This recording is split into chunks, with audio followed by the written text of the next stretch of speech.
Hello, everyone. My name is Gitika Gorthy, and today I'm very honored and excited to be interviewing a very special space champion, Miss Carolyn Belle.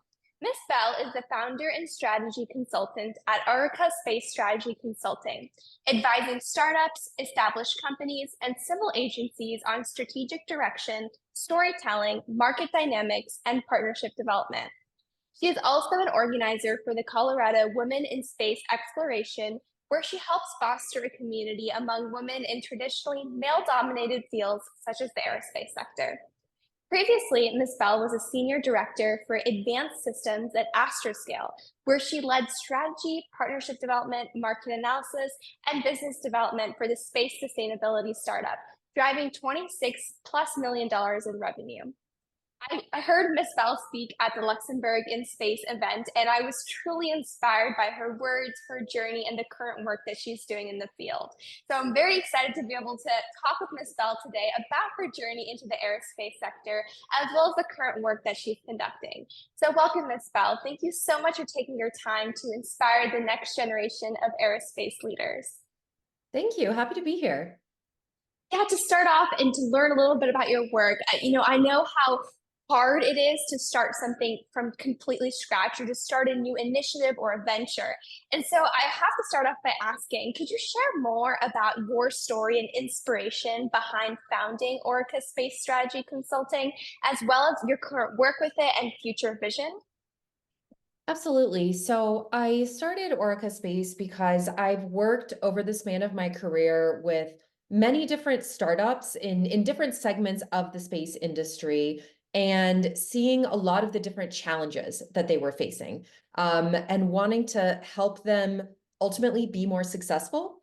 And one of the interests on the consulting side is that instead of founding something on my own that would maybe deliver a space product or service, what I could do by advising companies would really diversify and magnify that impact I was able to have on the industry.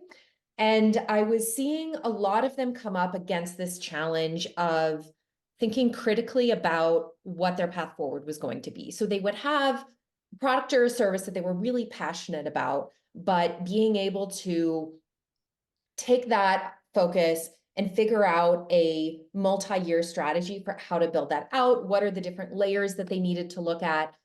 How to prioritize which customers to go after. This is one of the biggest challenges that my clients are facing is they have limited resources, they have a small team, and they can't go after everything that could be interesting to them. So how do they pick the ones that will have the most impact and the most direct connection back to their mission? So I help them figure that out, where they're trying to go, what are the steps they need to take there.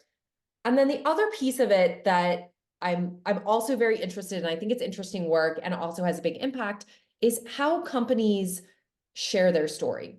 So communications is something that I think the space industry at large has often struggled with. How do we communicate what we're doing, why it's important, how it connects to daily life, and being able to get in at the early stages of what these companies are doing and help them figure out, hone that story. Even sometimes they don't have a full understanding of what the depth of that story could be because they're focused on one piece of the value chain.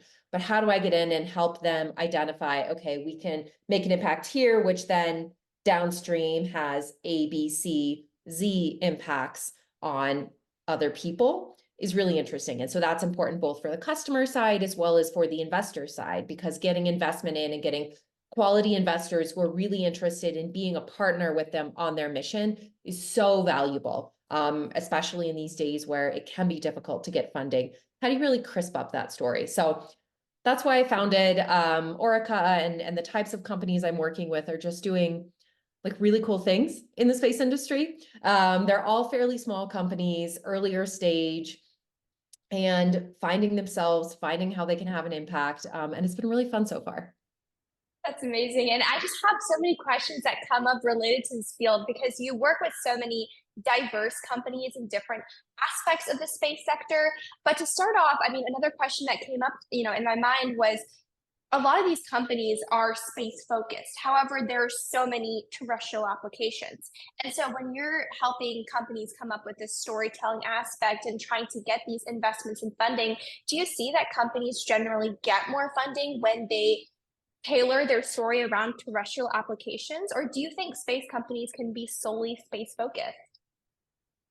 I think it really depends what they're trying to do. I mean, ultimately, everything we're doing in space today comes back to a terrestrial application. And so at some point, the connection does need to be made back towards what is it doing terrestrially.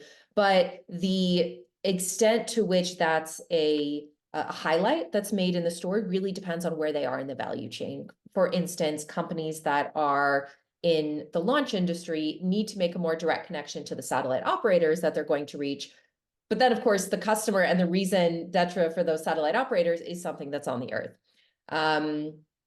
Also, I do a lot of work with companies that are servicing the in space sphere of activity. And so their customers are all satellite operators of some ilk. But the value that they need to portray to an investor to be able to actually secure that benefit is how they're able to make those customers more successful. It depends on how deep investors get into the discovery and the due diligence process. I think the more the better, generally, of understanding the real impact. And yes, ultimately that does come back to then, okay, how many customers is your customer going to have, and how strong is that market? So it does balloon in connection. And some investors are looking for different things. Some want a much faster return on their investment, and so maybe they're less inclined to go towards hardware-focused startups. Most of the companies I work with do have a hardware play, tends to be a little bit longer of a timeline. Not all of them. Some are more interested in investing in companies that are serving the defense side of the market. And so they're very much looking at space entities that can connect to that, even if those are then not coming all the way back terrestrially. So it really depends. Yeah, no, that makes sense. There's a lot of different nuances depending on what your business is targeting, which, yeah, that makes sense. And do you think that there ever is a right idea or a right space at the right time that a business can enter? Or do you think that storytelling has a bigger role in that? Like, for example, like there's a certain time in the market where different companies are looking for this one, like right now AI is booming, but maybe 10 years ago there would have been more invested on that than now. So is there like a right time for an idea, or do you think it's all, and this might be a tough question, and or do you think storytelling has more power? I'm just curious, like, what are your thoughts on the balances of timing versus storytelling and the importance of that? Oof, yeah, I think it definitely can be both. You can have people who are excellent storytellers who are able to win investment in a environment where other companies might not be able to do that, who have the same idea, right? So it's not necessarily the idea, but it's the ability to convey the value of that idea. So it has a huge impact. It's not ever going to be the only thing. There is a relevance of that time aspect that you mentioned, where there is going to be a right time for some ideas, but I don't think it's ever going to be fully one or the other. I don't think it's you can only enter the market and get funding at a specific juncture in what is happening in the broader economy, or whatever other dynamics need to be at play. And there are some times when there's so many companies going after the same idea that the storytelling is even more important. So it's important at both times, right? When there's not very many companies going after, and so investors maybe aren't hearing much about it, maybe don't really understand that there's even a problem to be addressed by your solution, or maybe there's so many people trying to address the problem that, well, what sets you apart from all of them? Yeah, no, that's a difficult question. I was just curious, like, what that balance would look like, but I think that was like perfectly stated. And with this experience of working with these different companies, and being a part of, when we met the Luxembourg in space, like, there's just so many countries involved in the space sector, so many companies, private and government agencies that are getting involved in this space as this industry is growing.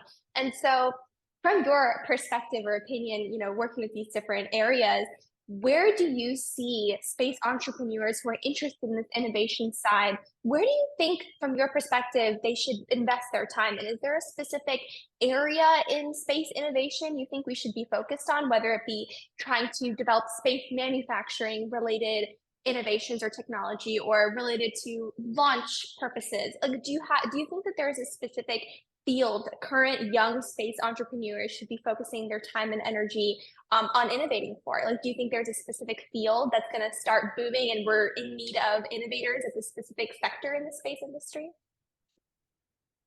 Oh, that's a really hard but relevant question. I think from the perspective of someone who wants to be an entrepreneur, it's really go where you're interested in the problem. It would be the like top layer of what makes sense. So if you're passionate about space and there's one area that you're more interested in, I think there can be opportunity there. Like there's not an area across the space economy as it is today where I would tell someone, no, don't focus on going there. Even areas that appear to be oversaturated by existing companies or dominant market players, like for example, launch is an area where we had seen a lot of startups, a lot of ideas, and there just simply isn't a market for all those companies. But that doesn't mean that you might not have a disruptive idea that creates a totally different cost basis or, timeline or scale that could really change the dynamic. So I think if there's something you're interested in, go for that. Certainly where we have less activity is in the in-space activities. I mean, you mentioned manufacturing. That's one piece we're starting to see as NASA looks towards boosting up cislunar activity, that there are more companies being founded in that area, more commercial space stations that are in the process of developing.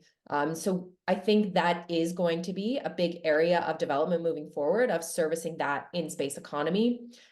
The piece that makes it difficult for young entrepreneurs, I think, in that area is that right now there is a lot of dependence on government activity there, and there will be for some time. And so what are the trade-offs between there being a very viable commercial market versus something that is interconnected with the development of government policy, of funding for both space agencies, defense, other government offices and organizations, and how that plays into the ability to be successful. So overall, a lot of things they could do that I would love to see more development in. Another piece where I think we can use so much more innovation is on the connection to the end user. So that's something where there's so many cool space ideas out there, and there are, concepts for constellation that will connect or collect this type of data or provide this level of service. But then there is a missing piece between, the satellite and what it's doing, and then the user on the ground. And so if we can have entrepreneurs who are better able to bridge that gap between space and the terrestrial economy, that I think is a huge potential opportunity for really growing. And the space economy really won't reach its own full potential unless we bridge that gap. And so I would love to see young people with new ideas that aren't, blinded and jaded like us, old time space people are, to come in with some new efforts at how to solve that. No, I think that's perfectly stated. And one of the things with even Ignited Thinkers is we're trying to show students how there's not these like one individual degrees you have to pursue, whether it be Mhm. aerospace engineering or specific like physics. There's so many interdisciplinary degrees you can pursue in order to create something that can have both non-terrestrial and terrestrial applications, and you can use that to benefit life on Earth. And another aspect is data. There's just so much data being collected, but we're not using, or we're not having proper systems to be able to find gaps in that data or use that data for actual research purposes. And so I think what you said is 100% true. I'm interested in space medicine, so much application to Earth, so I definitely see a lot of So much. potential there. And as you were talking, I couldn't help but notice how obviously very knowledgeable you are about this field, but also how you're a great communicator, which is not a skill that necessarily every space professional has. And so I'm curious to learn about your story into the space industry and how you discovered your own strengths and brought them into founding Aurica, as well as just finding your place in the space ecosystem. So what was your aha moment that inspired you to pursue a career in space, and specifically how did your educational path kind of lead you down to where you are today in the intersection of business, innovation, entrepreneurship, and consulting?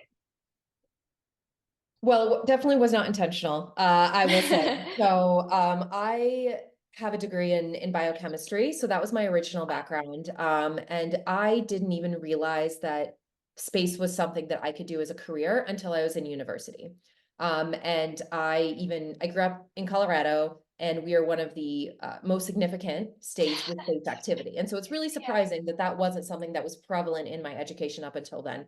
I've been interested in space. I watched Star Trek as a kid. I loved it. I mean, that still is a huge part of what drives me in space today, is some of what I was exposed to in that idealistic future worldview and what we could achieve potentially with space. Um, but yeah, it wasn't until I learned that astrobiology was a field and that there were NASA internships that I could apply for when I was in university. And that's what sort of put me on that path of applying my biochemistry background to understanding potential origins for life on Earth and how we would detect life on other celestial bodies. So I took some time off of school. I did some mid-year internships with NASA, which was amazing, loved it, and then decided that I wasn't going to do a PhD in science. And so I was at this decision point of, I still love space. I want to be active in this industry. I was exposed to many other pieces of the space economy while I was doing those internships, different businesses, nonprofit activities, and really broadened my worldview. But then figuring out what could the steps be if, okay, I don't have an engineering degree, I'm not going to become a research scientist. What do I do? So I actually worked in nonprofit in getting kids excited about science. So fairly similar to what you are doing for a couple of years, where we just did hands-on science activities and tried to show elementary school, middle school, high school kids that science could be fun and interesting and like not just this boring thing. So that was great. And then I ended up finding my way into consulting. So I started in consulting in part because I didn't know exactly what I wanted to do in space. And it's an amazing way to get a broad understanding in a lot of different pieces of the industry. So I learned a lot about the industry. I met a lot of people. I built a really strong network. I think that is one of the most important things that you can do as a young person in space, is really building a strong network, because it gives you awareness of what else is going on and what people are doing, what their paths have been, because no two paths are completely alike. And there are a lot of different ways to get into space.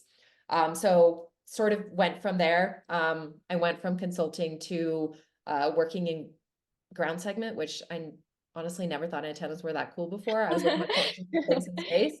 And the more I learned about them, I was like, oh, this actually enables everything in space to be successful, to be able to Yeah. communicate, to send commands, to get data back. And I loved that, and was working with loads of different startups to really scale their businesses and make that possible. I loved doing that. I went from there to working in space sustainability, because I know that my vision for space and why I'm here is not something that's ever going to be achieved in my lifetime, but I want to make sure that we retain access to the space environment for future generations to continue benefiting from space.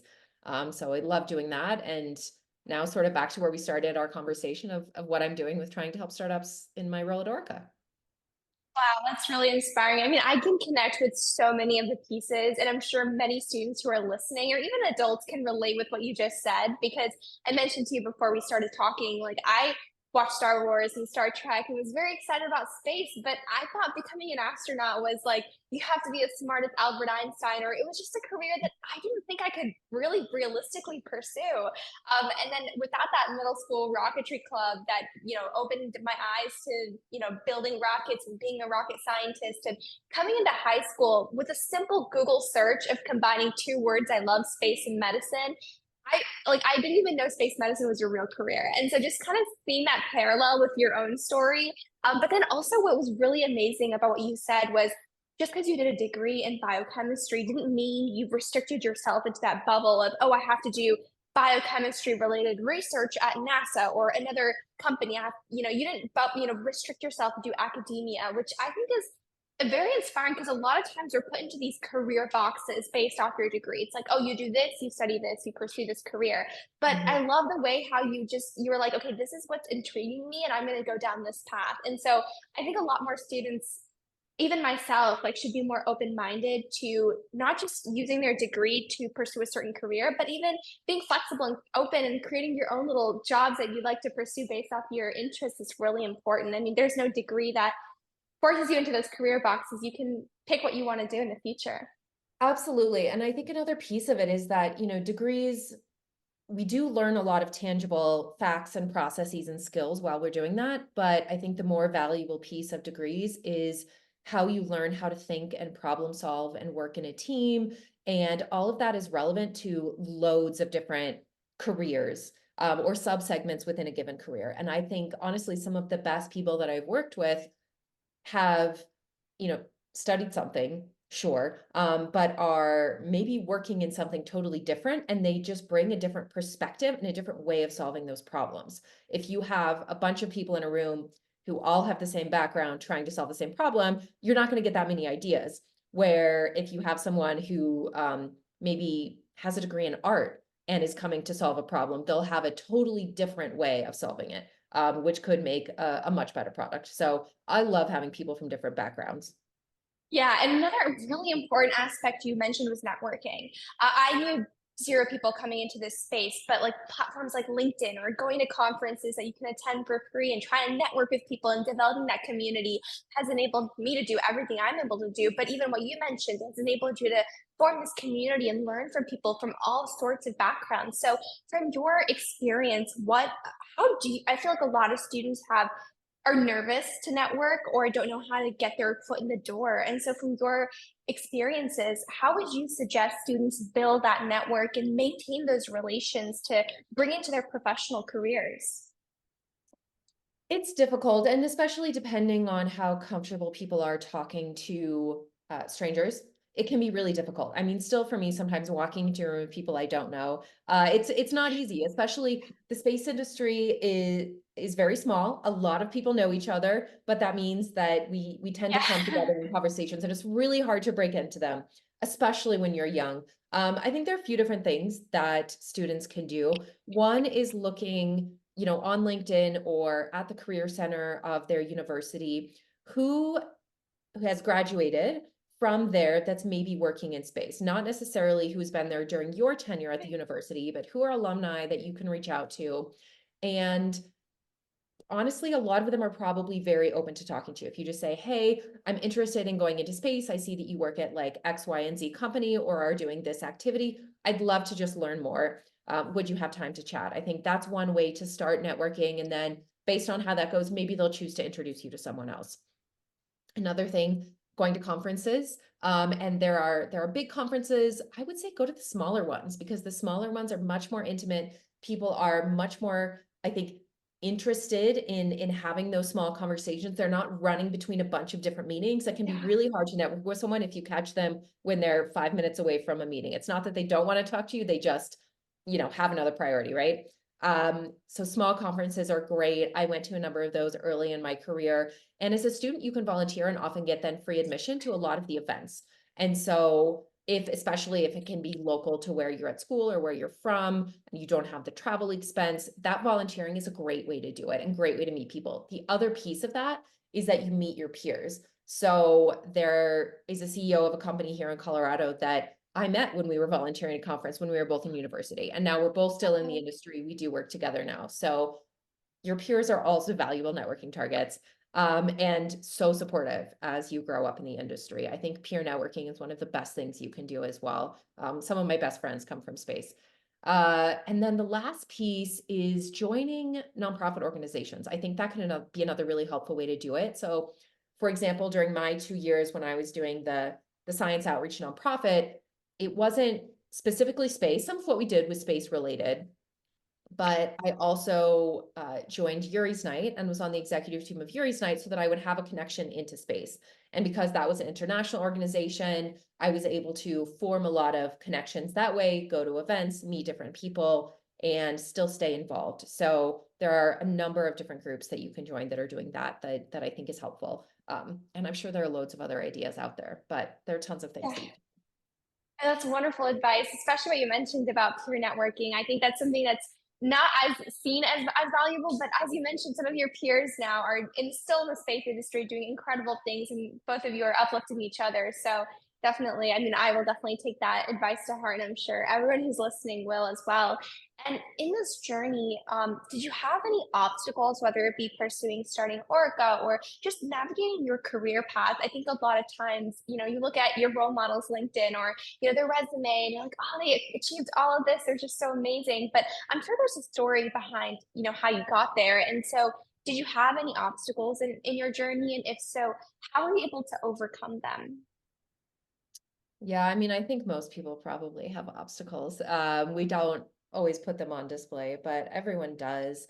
I mean, we've really touched on one of the things that was actually hardest for me was figuring out how I could move forward in my career without having a degree associated with it, because I came into it very much thinking that I need to be an engineer. I need to know all these things if I'm going to be Yeah. successful in space. And so figuring out steps I could take to actually be involved in the industry for me was a challenge. And I mean, there were a number of times when I thought, should have just got an accounting degree because then I would be an accountant and I would know what I'm doing and there would be a straight path.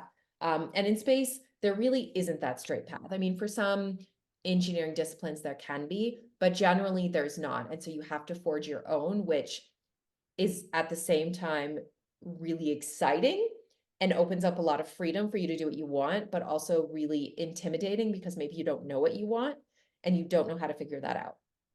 So that was one of the obstacles I faced, was figuring out, okay, how do I actually, what do I even apply for? How do I get a job? How do I do something? And I would say that looking at, you mentioned like mentors or people you look up to and what they've been able to achieve.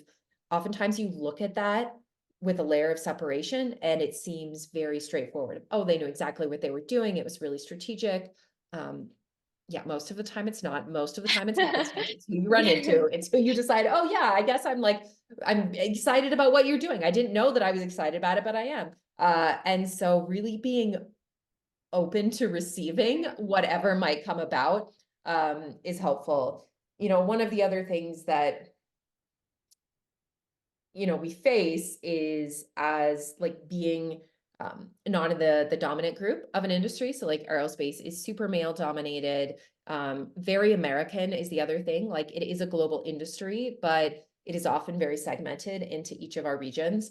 And that can be a challenge as well of, being taken seriously, of being able to procure opportunities that may be easier for someone who looks or sounds or moves in a different way. So I think that's a challenge that a lot of people have faced. About first, I think it's important to first recognize, what your strengths are and, how you can form that community who will uplift you. And just because you are a minority, I mentioned in your bio that you're part of like the Colorado Women in Space community. You do a lot of work related to that. Joining different groups, finding those communities, going to those conferences, and developing those mentors who can support you in that path is really critical and key. And everyone has obstacles, as you mentioned, but I think trying to find your voice in that and trying to find mentors who might have already trekked the path that you're interested in going down and try to follow what possibly different opportunities you can find, and also being open. Like you mentioned, you can have a random conversation with someone that could turn into a career opportunity or an internship experience, or even just lead you down a new path you didn't even know about in the space sector. So being open to those conversations, attending those different conferences, find those support groups, like there's the Brooke Owens Fellowship or the Patty Grace Smith Fellowship, that target certain groups who may be minorities in the aerospace field, and finding those people who you can connect with and developing that community is, like you mentioned, very, very key, especially in a field like this that's constantly evolving and changing. And so, yeah, and so now that we were able to gain a little bit of insight into your journey as well as some of your advice for young students, my last and final question for you is you've actually mentioned plenty of advice already, but if you could kind of go back in time and imagine your high school or young college self, what final piece of advice would you share to your younger self and other young students who may be listening today? You shared the importance of being open-minded and making sure you find that support system in that community. But is there anything else that you would share with young students as they embark in their unique path or career in the aerospace sector? I think another thing that I would say that, looking back on my career was maybe problematic is I did a lot early in my career of believing what people told me and taking everything on face value.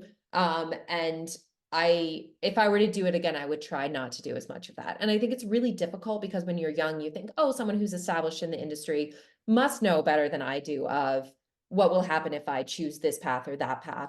But the reality is, they don't necessarily. Sometimes they do, but thinking through things for yourself and really critically assessing advice that you're given, I think is very valuable and really teaches you to be more self-reliant as well, which will be important as you move forward in your career. So that's definitely something of really determining your own path forward and also just enjoying life. that there's a lot more to life than working. I have definitely worked a lot in my life, and it's great. And in space, it's really easy to work a lot because it's exciting and most of us love it, and get a lot of energy from it, but also make sure that, you're leading your life and living your life on the side as well. I love that. Yeah, I know. I think that's really important advice when first enjoying the work that you're doing, but also making sure you're stepping back and taking care of yourself is really important. But also taking advice from mentors, but also realizing that you could have a different experience than them. Maybe you could track your own little path that maybe they don't necessarily agree with. But I think that's what makes everyone's story so different. And I definitely, it's hard, even as a student myself, when you hear a professor or someone telling you, "Oh, don't go down that path. Like it's not very easy. Like you should do this instead." It's very easy to get swayed. But as you mentioned, if you really want to do something and you believe in it, I think sometimes you should take that risk and take that tougher journey. But also remembering to enjoy the process and enjoy life in the way is really important. And I know I'm a student myself, so I think these types of advice is just so important for students like myself to keep in mind. And I know I definitely will, and I'm sure every adult or young professional who's listening will as well. Thank you so much, Ms. Bell, for taking your time to do this interview. I think when I first heard you speak at the conference and just seeing someone who's really confident and who's a female founder in the aerospace sector and what you're doing to empower other young students across the world is just really, really inspiring. And I'm looking forward to being able to see you hopefully in person once again. So thank you so much for taking your time to do this interview today. Thank you so much. And thanks for everything you're doing to get more people energized and excited about being in space. Thank you.